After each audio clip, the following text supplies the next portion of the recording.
asumsi saya teman-teman yang masuk HI yang berminat untuk mempelajari HI ini sudah mengetahui peta dunia, tahu di mana letak negara, contoh ya Sudan, ya tahu di mana letak negara Israel, ya letak negara Ekuador itu di sebelah mana tahu, ya atau negara atau Korea itu tahu lokasinya di mana, nggak cuma dramanya aja ya, tapi juga tahu lokasinya. Betul juga ya dengan negara-negara yang ada di Eropa. Saya kira yang senang sepak bola itu ya mestinya hafal lah, ya mestinya hafal di luar kepala ya, atau bisa membayangkan ya, Spanyol itu ada di sini ya, Jerman itu di sini, Prancis ini, seperti itu ya. Oke, inilah teman-teman ya kekuasaan dari Kekaisaran Romawi ya, termasuk ya Mesir itu juga ya dulunya menjadi bagian dari Kekaisaran Romawi. Ada banyak dinamika, ada banyak berbagai upaya penaklukan ya selama ya Imperium Romawi ini berdiri. Tapi saya nggak akan menceritakan proses yang panjang seperti itu. Oke, ini gerak, aduh, ini gerak sendiri ini. Oke, ya mohon maaf agak error ini, apa namanya, laptop saya ya aneh ya, gerak sendiri ya, saya nggak klik apa-apa ini. Oke, ya, oke. Ya, ini gimana sih ini? Baik, ya, tahun 330 ya. Minggu kemarin udah tak ceritain ya, singkat ya, bagaimana Kekaisaran Romawi ini terbagi menjadi Romawi Barat ya, dan juga Romawi Timur ya, dan runtuhnya Roma membuat gereja dapat kekuasaan ya, dan peran penting yang kemudian berdampak pada penyebaran agama Kristen di seluruh Eropa. Dan di tengah ya penyebaran agama Kristen yang ada di seluruh Eropa terjadi berbagai peperangan ya, antar kerajaan-kerajaan kecil maupun antar suku bangsa yang kemudian membentuk suatu kerajaan kecil yang pada akhirnya ada salah satu suku bangsa ya, atau ada salah satu kerajaan yang kemudian menjadi kerajaan yang paling menonjol ya di antara kerajaan-kerajaan yang lain, seiring dengan kemampuannya untuk memperluas wilayah kekuasaan ya. Kerajaan ini disebut sebagai kerajaan Franka dan kerajaan Franka ini kemudian memeluk Kristen ya, atau menjalin kerjasama dengan gereja, yang membuat pimpinan dari kerajaan Franka ini diharuskan untuk ya membantu gereja dalam melakukan kristenisasi ya. Dan puncak dari, saya nggak akan cerita panjang tentang kerajaan Franka ini, 496 sampai 768 itu ada berbagai dinamika, ada berbagai kebijakan-kebijakan yang dikeluarkan oleh pimpinan dari kerajaan Franka. Ada pergantian dinasti yang dalam prosesnya itu penuh drama ya, seperti Dracula yang pernah ya teman-teman lihat, ya enggaknya di kerajaan Franka lah ya, saya kira di kerajaan manapun yang ada di Eropa saat itu ya, selama ya ketika terjadi suksesi atau beberapa kali suksesi pemerintahan itu selalu diwarnai oleh perebutan kekuasaan. Sedikit drama atau sedikit dinamika yang saya sebutkan di sini adalah dinamika yang benar-benar membawa impact bagi ya Eropa secara umum dan peradaban Barat secara khusus. Ya, oke, yang ada pertanyaan silakan tulis di kolom chat ya, teman-teman ya. Jadi ini udah setengah 12 ini, jam 12.10 harus ini ya. Ya nggak apa-apa bagi yang, jadi gini, untuk tanya jawab ya, silakan ini. Kalau teman-teman ya ketika mendengar penjelasan saya itu tiba-tiba teringat sesuatu untuk dikonfirmasi, ditanyakan, atau ingin menambahkan informasi, silakan ini ya, silakan diketikkan di kolom chat ya, nanti akan saya bacakan ya, nanti akan saya berikan respon ya setelah saya ini menyelesaikan penjelasan saya ini. Oke, ya, apa namanya, kerajaan Franka ini tingkatnya mencapai ya masa kejayaan pada masa Charlemagne. Minggu kemarin juga sudah saya sampaikan ya, bahwa ketika Charlemagne ini meninggal dunia, terjadi perebutan kuasa antara cucu-cucunya, yang kemudian ketika cucu ya, 4 sih sebenarnya cucu dari Charlemagne itu, tapi 1 meninggal dunia, hingga akhirnya ketika cucu dari Charlemagne ini menyepakati ya suatu perjanjian perdamaian yang dikenal dengan perjanjian Verdun tahun 843. Oke. Ya, kadang saya heran juga, padahal saya ngekliknya cuma sekali gitu, kok bisa trouble ya. Oke ya, inilah ya apa namanya isi dari perjanjian Verdun, di mana ya teman-teman bisa baca ini ya keterangannya ya. Jadi wilayah kuning itu merupakan wilayah yang dikuasai oleh Lotair ya, salah satu atau cucu tertua dari Charlemagne. Kemudian wilayah yang Urin itu dikuasai oleh Louis ya, yang kelak nanti akan menjadi wilayah Jerman ya. Sementara wilayah yang hijau itu merupakan wilayah yang diberikan ya oleh Charles, yang mana masing-masing wilayah ini nanti kelak nanti masing-masing wilayah ini nanti akan berkembang menjadi apa namanya suatu atau beberapa negara ya. Yang barat itu kelak akan jadi wilayah Prancis, yang timur itu akan jadi wilayah Jerman, sementara yang tengah ini menjadi wilayah Italia. Nah, di wilayah Urin ini nanti juga tidak hanya terdiri dari wilayah Jerman ya, tapi nanti di situ juga akan ada wilayah Austria ya, kemudian wilayah Swiss ya, dan juga Polandia dan juga Republik Ceko. Jadi wilayah timur ini nanti ya dalam perkembangan sejarahnya merupakan wilayah yang sangat dinamis, yang pada gilirannya nanti akan terpecah ya menjadi berbagai kerajaan kecil. Baik. Oke.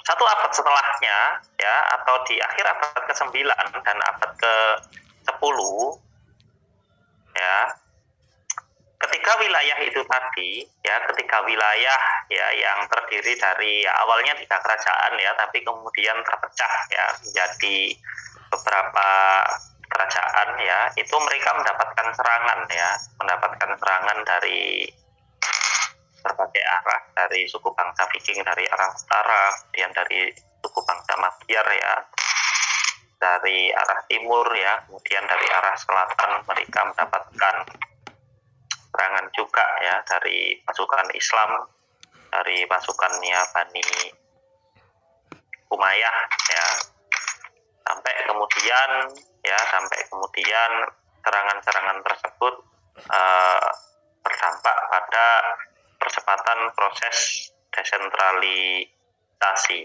Proses desentralisasi di sini ialah suatu proses ketika raja itu tidak lagi ya memiliki wewenang penuh ya untuk mengatur wilayah yang ia kuasai. Jadi berbagai serangan yang dialami oleh kerajaan-kerajaan yang ada di Eropa saat itu membuat raja kemudian mendelegasikan para bangsawan ya atau para bawahannya berupa para bangsawan untuk menjaga wilayah yang mereka atur, yang diwajibkan untuk mereka atur agar tidak sampai jatuh ke tangan musuh ya, hingga kemudian para pangeran ya atau para bangsawan ini ya menjadikan wilayah yang sebenarnya itu adalah wilayah kerajaan ya, yang sebenarnya wilayah itu adalah wilayah milik raja ya, mereka yang hanya ditugaskan untuk mengelola ya dan juga menjamin keamanan di wilayah tersebut sampai kemudian ya mereka ya mengklaim bahwa atau menganggap bahwa wilayah yang mereka atur dan mereka bela untuk raja itu adalah wilayah mereka sendiri. Jadi di mana seharusnya, jadi ketika di awal mereka sadar bahwa wilayah yang mereka bela, yang mereka pertahankan itu adalah wilayah milik raja mereka, ya, secara perlahan mereka kemudian mulai menganggap bahwa wilayah dan apapun yang mereka pertahankan itu adalah milik mereka sendiri. Ya, tidak jarang kemudian mereka tanpa sepengetahuan raja menunjuk langsung pengganti, sosok pengganti yang mengontrol wilayah tersebut. Ya, yang umumnya sosok pengganti itu ya anak turun dari para pangeran atau para bangsawan itu.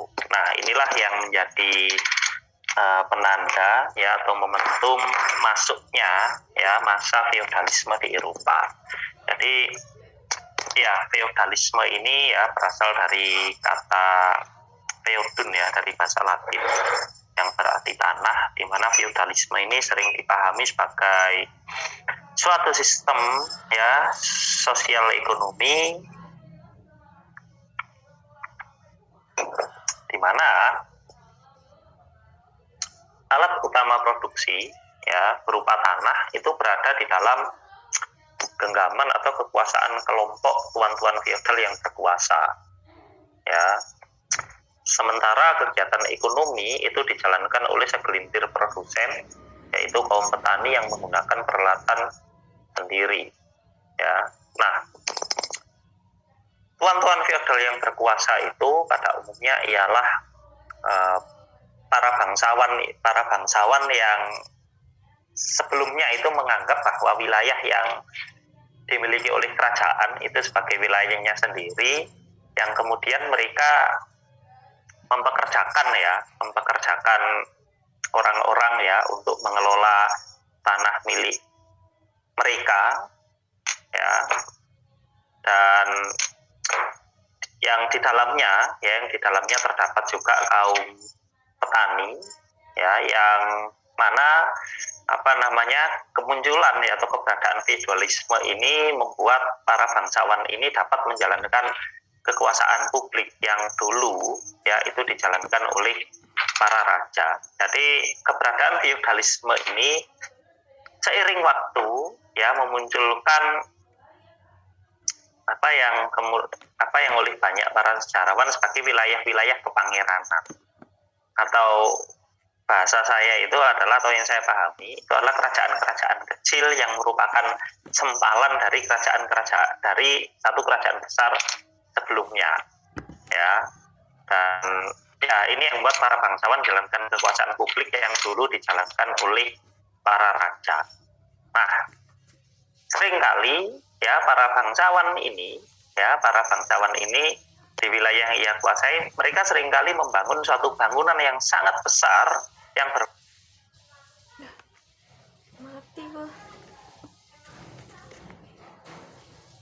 ada di tanah yang ia kuasai ya, tempat terakhir bagi masyarakat di tanah yang ia kuasai, yang bangsawan itu kuasai, untuk berlindung dari serangan musuh ya. Bangunan yang besar itu kemudian disebut sebagai kastil. Nah, itulah kenapa ya di Eropa itu terdapat banyak kastil ya, banyak kastil-kastil. Nah, Ya oke, saya nggak akan cerita banyak tentang hal itu pada gilirannya nanti di setiap wilayah yang tadi saya tampilkan ya, pasca perjanjian Verdun itu ya ada sangat banyak dinamika, ada sangat banyak ya upaya perebutan ya kekuasaan, upaya saling menguasai satu sama lain ya. Dan singkat cerita para petani yang awal mulanya dipekerjakan oleh bangsawan-bangsawan ini ya, mereka ya seiring waktu bisa menciptakan alat sendiri yang memungkinkan mereka untuk meningkatkan ya produksi hasil pertanian. Ya, awal abad ke-11 ya itu merupakan satu Eropa saat itu diwarnai oleh suatu kondisi di mana masing-masing kerajaan-kerajaan kecil atau wilayah-wilayah bangsawan tadi ya itu mengalami pelimpahan hasil tani ya. Nah, melimpahnya hasil tani ini ya oleh para petani itu kemudian mereka perdagangkan, mereka kemudian saling melakukan barter ya atau perdagangan dan berkumpul di suatu tempat. Nah, tempat dari para petani yang memperdagangkan hasil tani ya maupun hasil olahannya, inilah yang kelak akan berkembang menjadi suatu kota ya. Nah, keberadaan para pedagang ini ya pada gilirannya memunculkan ya suatu kelas baru yang menandai ya lahirnya kapitalisme ya. Dan dalam kurun waktu yang sama Inggris dan Prancis ya berkembang menjadi negara dengan kekuasaan pusat yang kuat, sementara wilayah Jerman dan Italia ya itu banyak terpecah menjadi kerajaan-kerajaan kecil. Dan abad ke-14 dan 15 ya minggu kemarin sudah saya ceritakan ya apa itu masa Renaissance dan bagaimana masa Renaissance ini kemudian menjadi salah satu tonggak bagi bangsa Eropa, bagi negara-negara Eropa untuk melakukan ekspansi ya keluar Eropa. Nah, fokus bahasan saya pada hari ini atau yang akan banyak saya jelaskan ya pada hari ini itu adalah bagaimana proses dari jalannya perang 30 tahun yang kemudian berujung pada perjanjian Westphalia. Oke, sebenarnya perlu saya sampaikan bahwa ekspansi keluar Eropa yang dilakukan oleh negara-negara Eropa pada gilirannya, jadi awal mula ya negara atau kerajaan yang awal mula menjalankan kebijakan untuk mengeksploitasi sumber daya alam yang ada di luar Eropa itu adalah kerajaan Spanyol dan juga kerajaan Portugis ya. Nah, Spanyol ya selama abad ke-15 ya hingga abad ke-16 berhasil memperoleh ya atau mengeksploitasi emas yang ada di wilayah Amerika Tengah, yang mana keberhasilan Spanyol ini membuat kerajaan tersebut berhasil ya meningkatkan kapabilitas militer mereka, dan dengan mudah ya kerajaan tersebut ya berhasil sedikit demi sedikit memperluas kekuasaannya, dan tingkatnya Spanyol saat itu menjadi kaisaran ya atau kerajaan yang paling kuat di Eropa.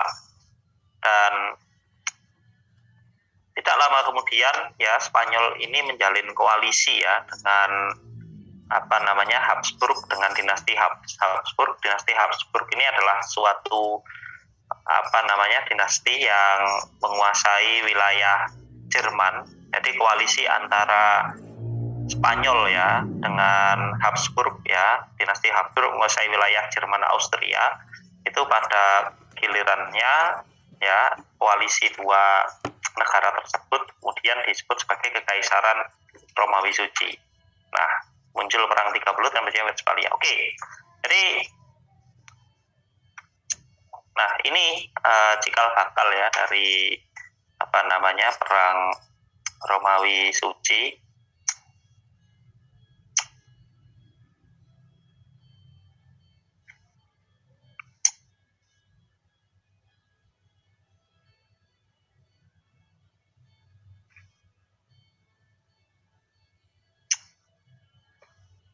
Oke, jadi awal mula dari perang 30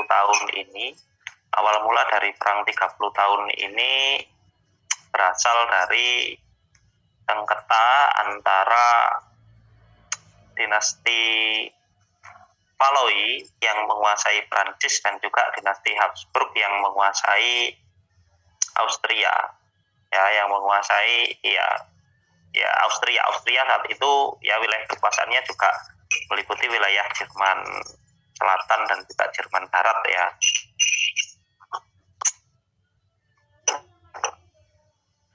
Jadi ceritanya salah satu keponakan dari Raja Louis ya yang memimpin Prancis ya, Raja Louis dari dinasti Valois yang menguasai Prancis. Jadi salah satu ponakan Raja Louis ini bernama Mary ya.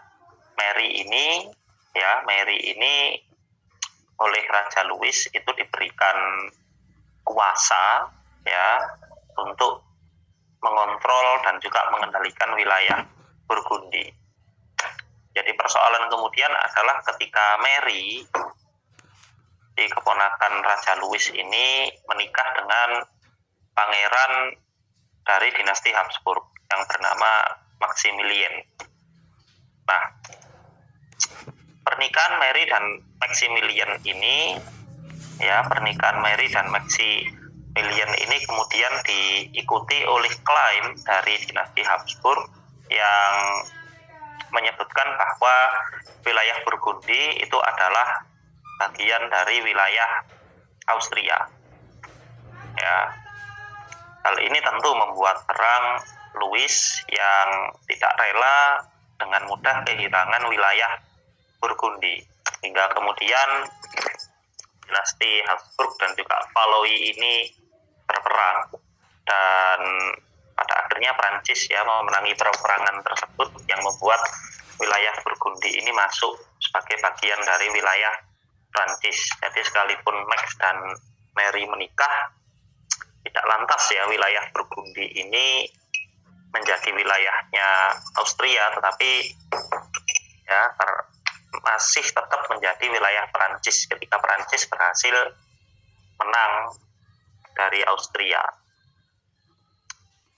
Oke, kemudian